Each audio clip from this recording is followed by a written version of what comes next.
ఎప్పుడు కూడా హిందుత్వ సనాతన ధర్మ మన దేశం మన భక్తి అనే మోటోతోనే బీజేపీ ఎప్పుడు ముందుకెళ్తూ ఆల్ ఆఫ్ సడన్ ఇలాంటి డెసిషన్ కి తెరలేపింది. ₹1,00,000 రెంట్ తీసుకుంటే కాగితం మీద మాత్రం ₹10,000 రెంట్ రాసేసి నిజంగా మీరు యాక్సెప్ట్ చేస్తారా? ఒక టీటీడీ బోర్డు మెంబర్లు ఇతర మతస్థులను ఒకవేళ ఎంటర్ చేస్తే టీటీడీ అనేటువంటిది దేవుడికి సంబంధించినటువంటి ఆస్తి. ఇది కూడా అల్లాహ్కి సంబంధించిందే కదా.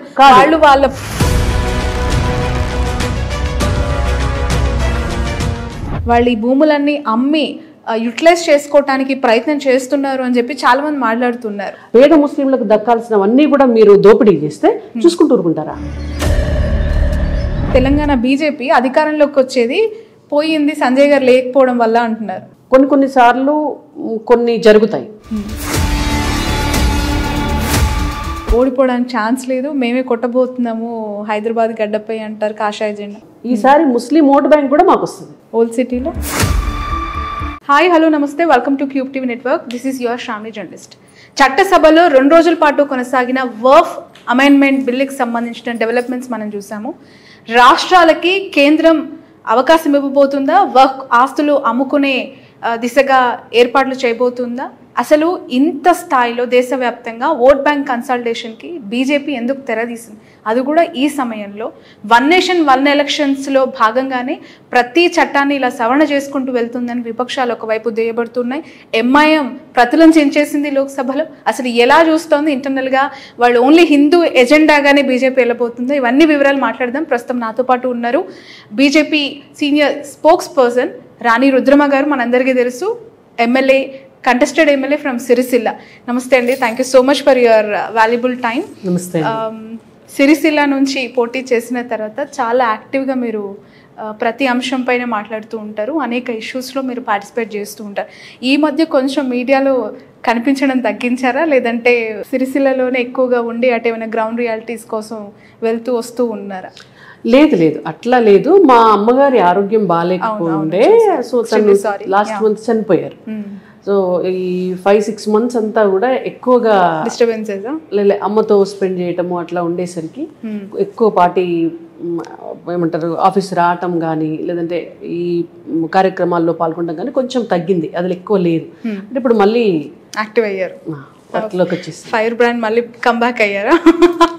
రైట్. రాణి గారు, మీరు ఇష్యూస్ అని చూస్తున్నారు. గత 2-3 రోజులుగా కూడా లోక్సభలో చట్టసభల్లో జరిగిన వాతావరణం సీరియస్లీ అంటే Hindu versus Muslim kind of ఒక నేచర్. కాంగ్రెస్ అనుబంధ పార్టీలు, ఎంఐఎం దానికి మద్దతు ఇస్తున్న వాళ్ళ సంఖ్య వర్సెస్ బీజేపీ అన్నట్టుగా అక్కడ డెవలప్మెంట్స్ అన్నీ కూడా చూసాం.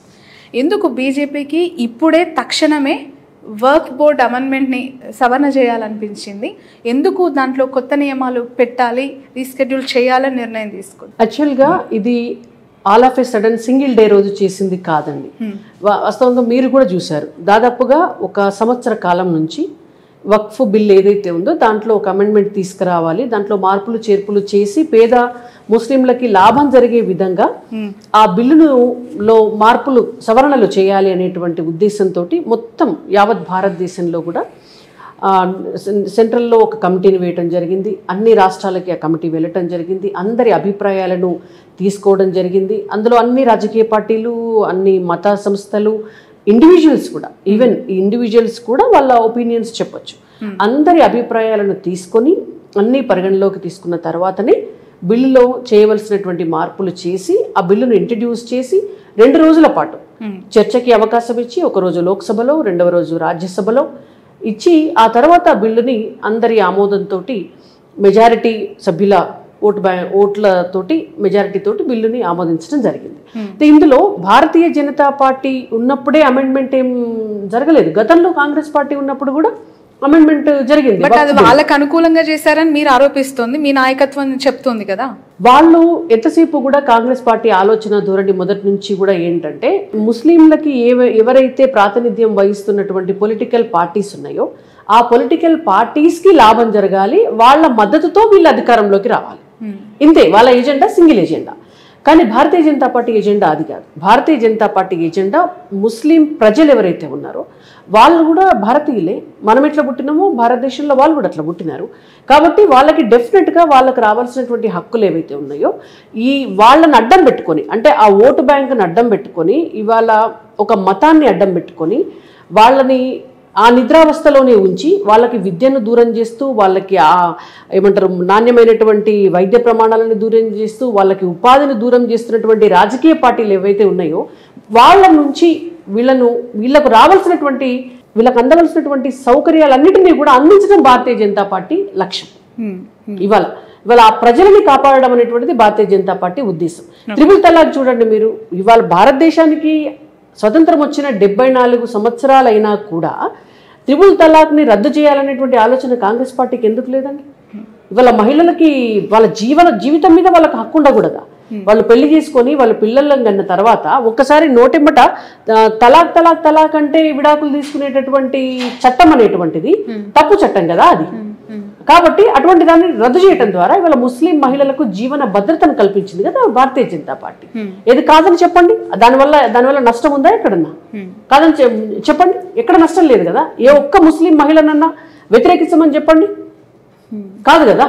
కాబట్టి ఇంకొకటి కూడా నేనేం చెప్పదలుచుకున్నాను, ఈవెన్ దో వక్ఫ్ బిల్ అమెండ్మెంట్ జరిగిన తర్వాత చాలా స్పష్టంగా ముస్లిం సోదరీమణులు వీధుల్లోకి వచ్చి ఇవాళ భారతీయ జనతా పార్టీకి సపోర్టివ్గా నిలిచినారు కదా. That is the greatness.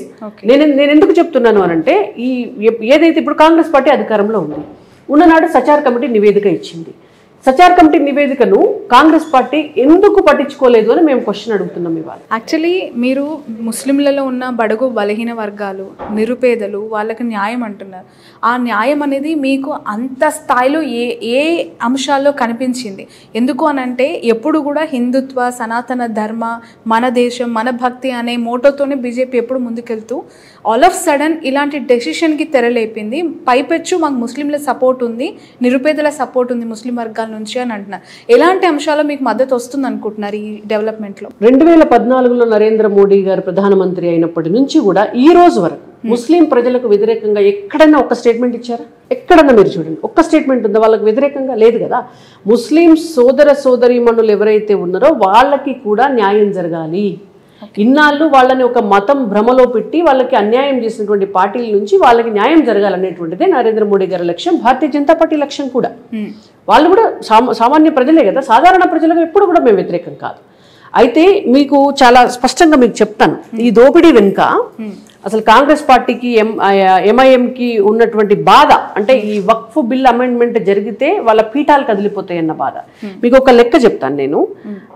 Waqf board వార్షిక ఆదాయం మొత్తం భారతదేశం వ్యాప్తంగా వాళ్ళు ఇప్పుడు చూపించేది 163 కోట్లు. 163 కోట్లు. కానీ నిజంగా వాటి విలువ 1,20,000 కోట్లు. చాలా తక్కువ. 1% కూడా కాదు. 1% కూడా కాదు, 0.10% కూడా రాదు. ఇది ఈ లెక్క. జనరల్ గా సచార్ కమిటీ ఇప్పుడు కాదు, ఒక 10-15 సంవత్సరాల క్రితం సచార్ కమిటీ ఇచ్చినప్పుడే వాళ్ళు చెప్పినటువంటి విలువ ఆ రోజే దాదాపుగా సంవత్సరానికి 12,000 కోట్ల రూపాయలు అద్దెలు రావాలి. ఇప్పుడు వక్ఫ్ భూములు అంటే ఏంటిదండి? వక్ఫ్ భూమిలో మీకు ఒక ప్రాపర్టీ ఉంటుంది, దాన్ని ఒక ఆఫీస్కి రెంట్కి ఇస్తారు. ఇంకొక ప్రాపర్టీ ఉంటుంది, దాన్ని ఎవరికైనా అగ్రికల్చర్కి లీజ్కి ఇవ్వచ్చు. ఇంకొక ప్రాపర్టీ ఉంటుంది, ఏదైనా ఒక హోటల్కి ఇస్తారు. ఇంకొక ప్రాపర్టీ ఉంటుంది, ఏదైనా స్కూల్కి ఇస్తారు, లేదంటే ఏదైనా ఆఫీస్కి ఇస్తారు, కాలేజ్కి ఇస్తారు, హాస్పిటల్ బిల్డింగ్కి ఇస్తారు. ఇవన్నీ rents. So many hotels are there. Rents, వీటి రెంట్స్ 123 కోట్లే వస్తాయా? వీళ్ళు ఏం చేస్తారంటే ₹1,00,000 రెంట్ తీసుకుంటే కాగితం మీద మాత్రం 10,000 రూపాయల రెంట్ రాసేసి 10,000 చూపిస్తారు, మిగిలిన 90,000 రూపాయలు ఎవరైతే దాంట్లో కీలకంగా ఉన్నారో వాళ్ళు దోపిడీ చేయటం మొదలుపెట్టారు. ఈ వక్ఫ్ భూముల నుంచి వచ్చేటటువంటి ఆదాయం అంతా పేద ముస్లింలకు చెందాలి. వాళ్ళకి స్కూల్స్ కట్టించడానికి, వాళ్ళకి హాస్పిటల్స్ కట్టించడానికి, వాళ్ళకి ఎంప్లాయ్మెంట్ కోసం స్కిల్ డెవలప్మెంట్ సెంటర్స్ పెట్టడానికి, మహిళలు ఎవరైతే ఉంటారో వాళ్ళకి ఆదాయ మార్గాలు చూపించడానికి, ఎవరైనా భర్త చనిపోయినటువంటి మహిళలు ఉంటే వాళ్ళకి ఎర్న్ చేసుకునేటువంటి ఆదాయం లేకపోతే వీళ్ళు వాళ్ళకి ఒక పెన్షన్ లాగానో ఏదో ఇవ్వడానికి. అంటే దేశంలో అనేక చట్టాలు ఉన్నాయి, అనేక అమెండ్మెంట్స్లో చేంజెస్ చేస్తూ ఉన్నారు, అనేక బోర్డులు ఉన్నాయి. ఇప్పుడు నేను ఎగ్జాంపుల్ చెప్పాలంటే మనకి చాలా పీఠాలు ఉన్నాయి. మనకు మైసూర్లో సచ్చిదానంద గారి పీఠము, శారదా పీఠం, పీఠాధిపతి ఉంది, ఇక్కడ చిన్నజీఎస్ స్వామి ఆశ్రమం ఉంది. ఇలా పీఠాల పేరుతోని, గురువుల పేరుతోని, సద్గురు ఆశ్రమాలు లాంటివి చాలా ఉన్నాయి. అక్కడ కొన్ని వేల ఎకరాల ల్యాండ్ బ్యాంక్ వాళ్ళకి సంబంధించిన బిజినెస్లు కొనసాగుతున్నప్పుడు దేశంలో ఎక్కడ ఏం లేనట్టు అమెండ్మెంట్ బిల్ని వర్ఫ్కి సంబంధించి ఈ 2.0కి ఎందుకు ఉమీద్గా నామకరణం చేసి అందులో కూడా ముస్లిమేతరులను ఇన్వాల్వ్ చేశారు. నిజంగా మీరు యాక్సెప్ట్ చేస్తారా? ఒక టీటీడీ బోర్డు మెంబర్లో ఇతర మతస్థులను ఒకవేళ ఎంటర్ చేస్తే ఇతర మతస్థులకు సంబంధించిన వాళ్ళు అక్కడ పరిరక్షకుడుగా ఉండి అందులో ఇన్వాల్వ్ అవుతారు అని అంటే మీరు నేను యాక్సెప్ట్ చేయగలమా? వక్ఫ్ బోర్డుకి టీటీడీకి సంబంధం లేదు. టీటీడీ ఎగ్జాంపుల్ చెప్తాను, అసలు సంబంధమే లేదు. మనం ఎట్లా కంపేర్ చేస్తారు? టీటీడీ అనేటువంటిది దేవుడికి సంబంధించినటువంటి ఆస్తి. ఇది కూడా అల్లాకి సంబంధించిందే కదా. వాళ్ళు వాళ్ళ ప్రేమతోని లేదు దానం ఇవ్వడం అంటే అల్లాకి ఇచ్చినట్టే అనుకోవడం అని వాళ్ళ లేదు. వక్ఫ్ ఆస్తి మీరు కూడా ఇవ్వచ్చు.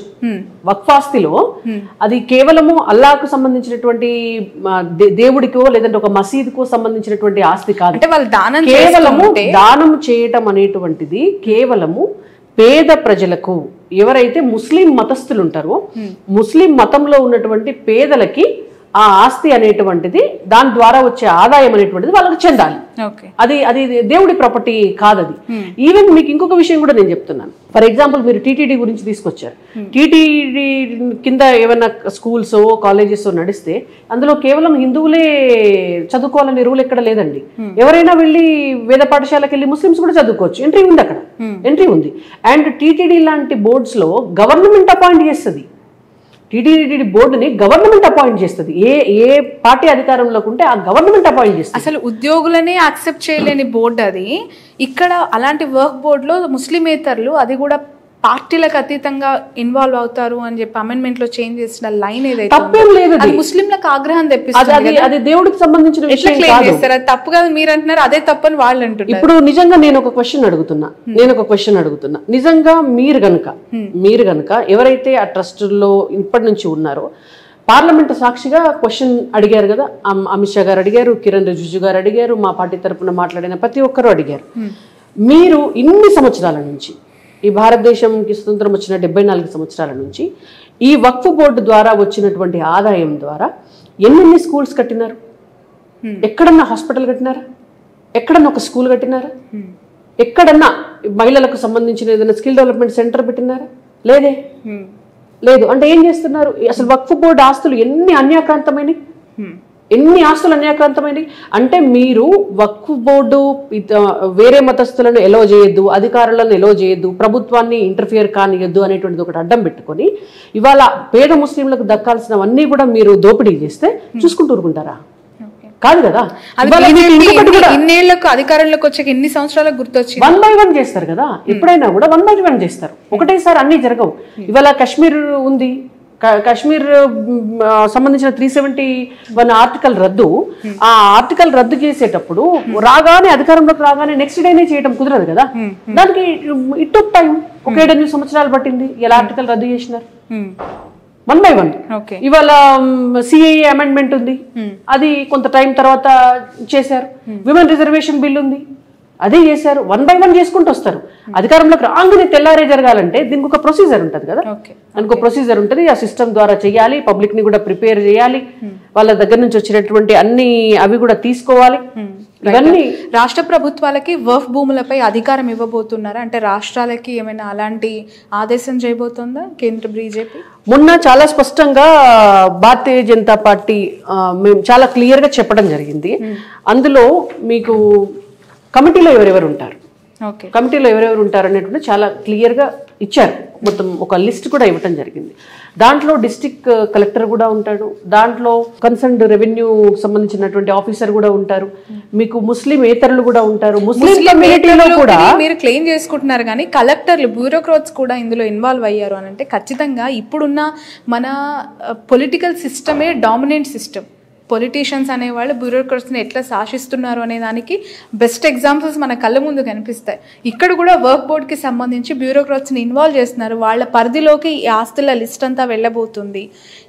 ఆన్లైన్ పోర్టల్లోకి ఈ ఆస్తుల విలువలు, దానికి సంబంధించిన వివరాలన్నీ ఎక్కించబోతున్నారు, కలెక్టర్ చేయబోతున్నారు అనేదే చాలా షాకింగ్గా అనిపించింది. ఎక్కడో బీజేపీ ఇంకేదో సిద్ధాంతం ఇంటర్నల్గా ఉంది, వాళ్ళు ఈ భూములన్నీ అమ్మి యూటిలైజ్ చేసుకోవటానికి ప్రయత్నం చేస్తున్నారు అని చెప్పి చాలా మంది మాట్లాడుతున్నారు. ఇప్పుడు కలెక్టరు, ఆర్డీఓ, ఎంఆర్ఓ చేయకపోతే ఎవరు చేస్తారు? మరి భూముల రిజిస్ట్రేషన్ ఎవరు చేస్తారు చెప్పండి? అంటే ఒక ప్యారలల్గా ఇంకేదైనా సిస్టమ్ ఉందా? ఇప్పుడు తెలంగాణలో మీరు ఎక్కడన్నా పోయి 1 ఎకరం భూమి కొనుక్కుంటారండి, రిజిస్ట్రేషన్ ఎక్కడ చేసుకుంటారు? తహసీల్దార్ ఆఫీస్లో పోయి చేసుకుంటారు, రిజిస్ట్రేషన్ ఆఫీస్లో పోయి చేసుకుంటారు, అంతే కదా?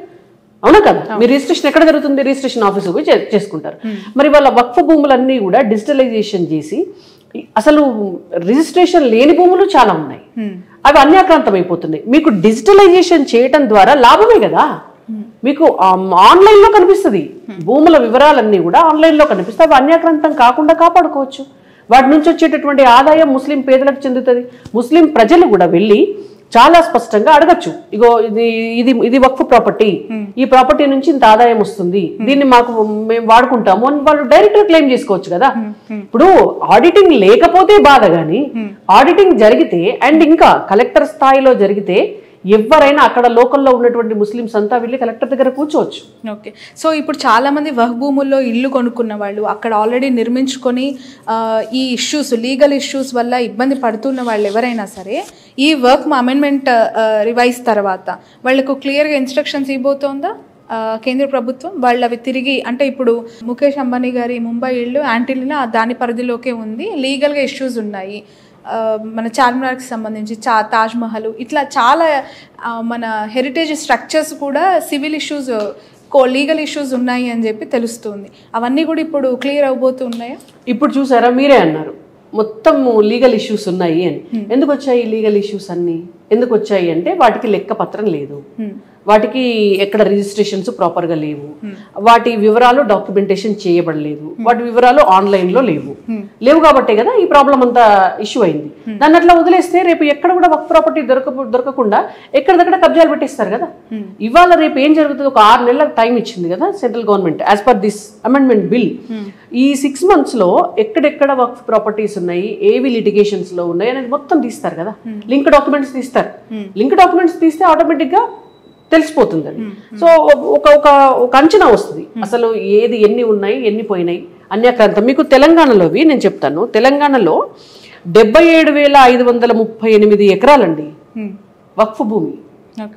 77,538 ఎకరాలు తెలంగాణలో వక్ఫ్ భూమి. ఈ వక్ఫ్ భూమిలో 75% 57,000 acres ఆల్రెడీ ఆక్రమించబడ్డాయి. ఇప్పుడు ఇవి వక్ఫ్ ప్రాపర్టీస్ గా లేవు, ఇండివిజువల్ ప్రాపర్టీస్ అయిపోయినాయి. సో ఇప్పుడు వారి పరిస్థితి ఏంటి? అది మన అమెండ్మెంట్ బిల్లు ప్రకారం కనుక ఈ రిజిస్ట్రేషన్స్ మ్యూటేషన్స్ అయిన తర్వాత మరి వాటిని మళ్ళీ వక్ఫ్ ప్రాపర్టీస్ కింద గుర్తించి ఆ వక్ఫ్ బోర్డు కింద వచ్చి ముస్లింలకు ఆదాయం వచ్చేటట్టుగా చేస్తారా, ఏం చేస్తారో అనేది వీ హ్యావ్ టు వెయిట్. ఎందుకంటే ఇప్పుడు అది 5 ఏళ్ల క్రితమో 10 ఏళ్ల క్రితమో జరిగింది కాదు, కొన్ని 100 ఏళ్ల క్రితం ఆల్రెడీ ఆక్యుపై అయిపోయి తెలంగాణ ప్రభుత్వం అఫ్ కోర్స్ హైడ్రా ద్వారా తీసుకొచ్చి చూస్తే కూడా అలా చాలా రిజిస్ట్రేషన్ అయిపోయి లీగల్ అయిపోయినాయి. సో ఇప్పుడు మీరు అది సాధ్యతరం అవుతుంది అనుకుంటున్నారా ఈ గవర్నెన్స్? చూడాలి, లెట్స్ ట్రై. ఎప్పుడైనా మంచి ఉద్దేశం ఉన్నప్పుడు ప్రయత్నం చేయాలి. ఇంత మంచి ఉద్దేశంతో చేస్తున్న బీజేపీ పార్టీకి ఎదురు దెబ్బలు తగులుతున్నాయి. ఆల్రెడీ మమతా బెనర్జీ సుప్రీంకోర్టులో ఫైట్ చేస్తానన్నారు, ఇది నిలబడదన్నారు.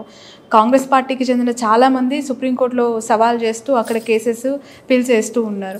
ఇంకొకటి, అధికారంలోకి మేము వచ్చిన తర్వాత దీన్ని మేము తిరిగి యథాస్థితికి తీసుకొచ్చుకుంటామని చెప్పి కూడా బీజేపీకి వాళ్ళు సవాల్ చేస్తున్నారు. అంటే ప్రభుత్వాలు మారంగానే ఈ సవరణలు కూడా మారిపోతే ఇంకా పేదలకు ఎట్లా న్యాయం జరుగుతుంది? గుడ్డి ద్వేషం వాళ్ళది. అసలు ప్రభుత్వం మారదు కదా ఎప్పటికీ అని నేను అనను, అది అత్యాశేమో మరి ఎప్పటికీ. అందుకే నేను అంటాను ఎప్పటికీ అని నేను అనను, ప్రభుత్వం మారదు. కానీ నేను ఒకటి చాలా స్పష్టంగా చెప్తాను మీకు, ప్రజలు కూడా ఇదివరకు లాగా చదువుకోకుండానో లేకపోతే టెక్నాలజీకి దూరంగా ఉండో లేకపోతే జరుగుతున్న విషయాలు వాళ్ళకి తెలియకుండా ఉండడము, మరీ భయభ్రాంతులకు గురయ్యే పరిస్థితుల్లోంచి చాలా వరకు ఒక 70% బయటపడ్డారు. ముస్లిం కమ్యూనిటీకి సంబంధించినటువంటి వాళ్ళు కూడా ఇవాళ ప్రపంచంలో ఏం జరుగుతోంది అనేటువంటిది వాళ్ళకి తెలుసు. ఇవాళ ఒక్కొక్క డెసిషన్ జరుగుతున్నప్పుడు డెఫినెట్గా వాళ్లకు రావాల్సిన ఆదాయ వనరులు వాళ్ళకు రాకుండా వాళ్ళ మతం పేరు చెప్పుకొని పైన ఉన్న వాళ్ళు తింటున్నారు అనేది ఎప్పుడైతే వాళ్ళకి అర్థమైందో ఆటోమేటిక్గా వాళ్ళు కూడా బీజేపీ సైడ్ ఉంటారు కదా. వాళ్ళకు మంచి చేసినప్పుడు వాళ్ళు బీజేపీకి వ్యతిరేకం ఎందుకుంటారు? వీళ్ళు వచ్చి మళ్ళీ బిల్లును మారుస్తామంటే అప్పుడు ముస్లిం సోదరులే ఊరుకోరు. బట్ చాలా రాష్ట్రాల్లో మీకు ఇంత మద్దతు ఉందని చెప్తూ ఉన్నారు రాణి రుద్రమ గారు. ఏకపక్షంగా బయటికి వచ్చి పాలాభిషేకాలు పూలాభిషేకాలు మోదీ గారికి అమిత్ షా గారికి చేసిన విజువల్స్ ఎక్కడా కనిపించలేదు. నిరుపేదలకు మీరు ఆ స్థాయిలో మంచి చేసి అమెండ్మెంట్ చేంజెస్ చేశాము అన్నప్పుడు ఎక్కడ కూడా ఓపెన్గా వచ్చి వాళ్ళ సంతోషాన్ని ఎక్స్ప్రెస్ చేయట్లేదు. ఎందుకంటారు? డెఫినెట్గా చేస్తారు. ఇప్పుడు మహిళా రిజర్వేషన్ బిల్ వచ్చింది, మొత్తం ప్రజలంతా మహిళలంతా బయటకు వచ్చి పాలాభిషేకం చేసినారా? చేయలే కదా. కొన్ని చోట్ల పొలిటికల్ పార్టీస్ ఉన్న చోట పొలిటికల్ ఇప్పుడు మహిళా రిజర్వేషన్ బిల్ వచ్చిన రోజు బీజేపీ ఆఫీసులో జరిగినట్టు కాంగ్రెస్ పార్టీ ఆఫీసులో ఏమి సంబరాలు జరగలేదే. నేను ఎందుకంటున్నా అంటే కమ్యూనిస్టులు ఏం వాళ్ళ ఆఫీసుల్లో సంబరాలు చేయలేదే. ఇవన్నీ పొలిటికల్ ఇష్యూస్ ఉంటాయి. నేను అనడం సామాన్య ప్రజలందరూ కూడా ఇళ్లలోంచి, కానీ అందరికీ సంతోషమైందిగా, ఎవ్రీబడి ఈజ్ హ్యాపీ. సో నేనేమంటున్నా, బయటకు వచ్చి పాలాభిషేకం చేయనంత మాత్రాన దీన్ని వ్యతిరేకిస్తున్నారని కాదు. ఈవెన్ త్రిపుల్ తలాక్ రద్దు చేశాం, ప్రతి ముస్లిం మహిళ కూడా గర్వంగా గౌరవంగా దాన్ని యాక్సెప్ట్ చేసింది.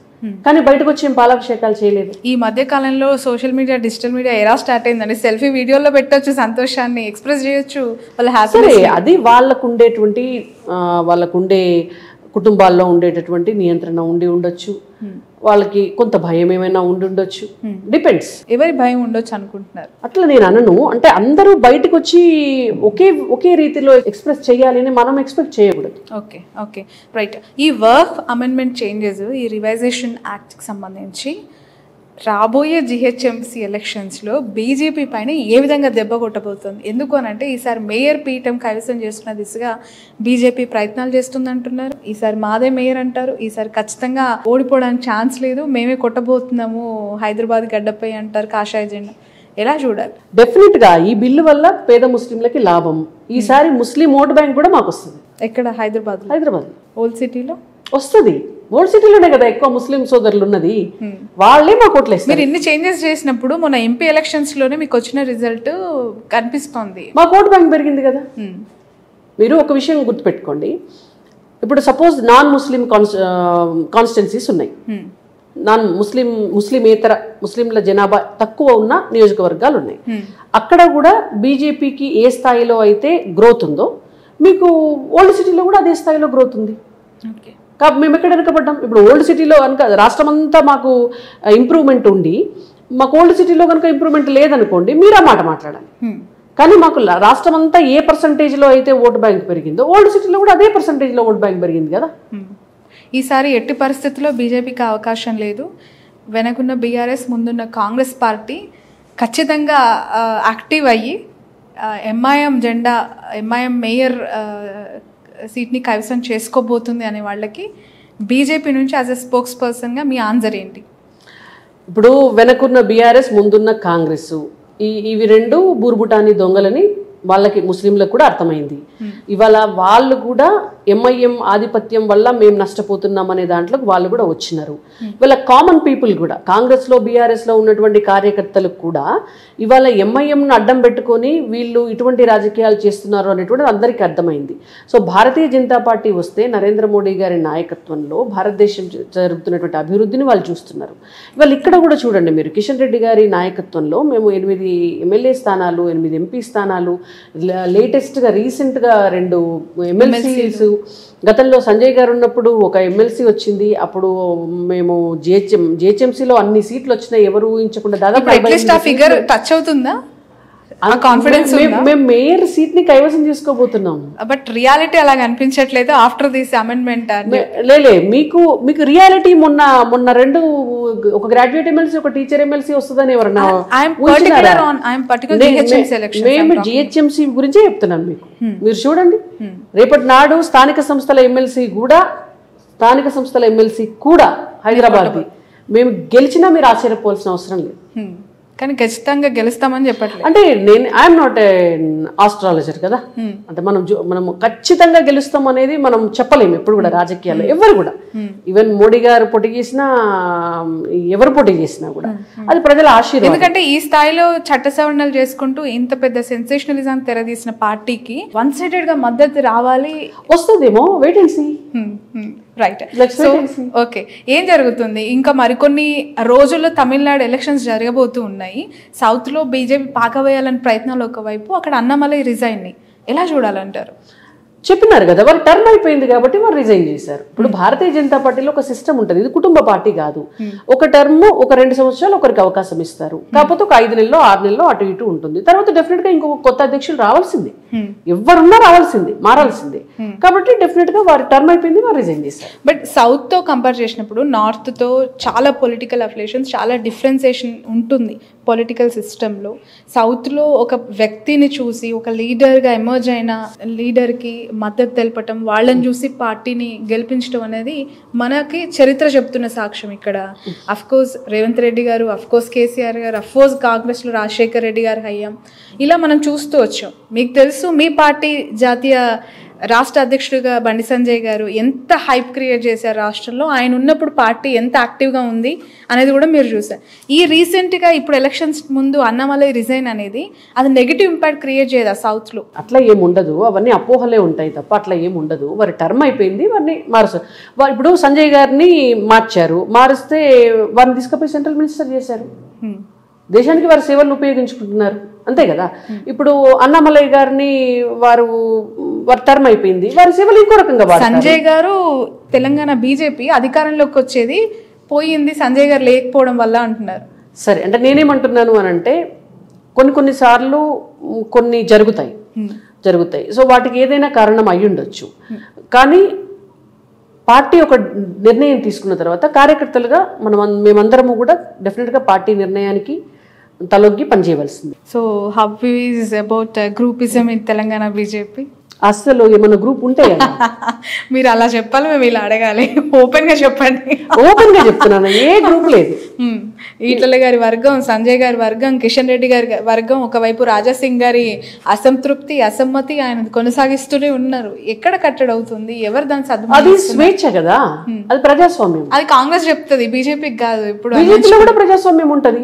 అసలు అత్యంత ఎక్కువ ప్రజాస్వామ్యం ఉన్నదే పార్టీయే మాది. ఏ కార్యకర్తనా ఏదైనా కావచ్చు. అది కాంగ్రెస్ పార్టీలో సాధ్యమవుతుందా? గాంధీ కుటుంబం కాకుండా ఎవరైనా పెత్తనం చేసే కుర్చీలో కూర్చోమనండి. పివి నరసింహారావు గారు కూర్చున్నందుకు వారి అంత్యక్రియలు కూడా ఢిల్లీలో జరగకుండా అవమానించిన పార్టీ కాంగ్రెస్ పార్టీ. కాంగ్రెస్ పార్టీలో సాధ్యమవుతుందా? బీఆర్ఎస్ పార్టీలో కేసీఆర్, కేటీఆర్ కాకుండా వాళ్ళ కుర్చీల్లో రాష్ట్ర అధ్యక్షుడు, వాళ్ళ జాతీయ అధ్యక్షుడు, ఇప్పుడు జాతీయ పార్టీ కదా, వాళ్ళ జాతీయ అధ్యక్షుడు సీట్లో వేరే వాళ్ళని కూర్చోబెట్టమనండి, సాధ్యమవుతుందా? చేయొచ్చేమో వాళ్ళు, చేయమనండి చూద్దాం. కానీ బీజేపీ అట్లా కాదు, ఎవరైనా ఏదైనా కావచ్చు, ఎవరైనా ఏదైనా మాట్లాడచ్చు, మా అభిప్రాయాలని వ్యక్తం చేయొచ్చు. దానికి గ్రూపిజం అని పేరు పెడితే ఎట్లా? మేము ప్రజాస్వామ్యం అంటున్నాం.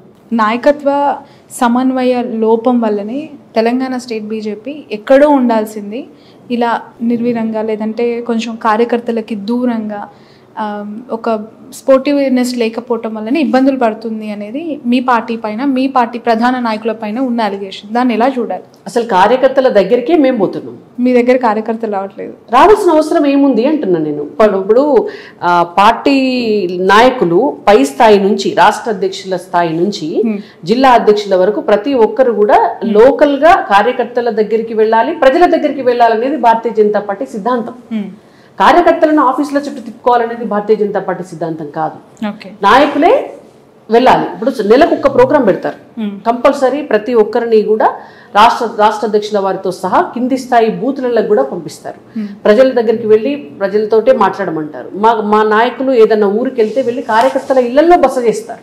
హోటల్స్ లో బస చేయడం అనేటువంటి చాలా తక్కువ. కార్యకర్తలే ఆ కల్చర్ భారతీయ జనతా పార్టీలోనే ఉంది.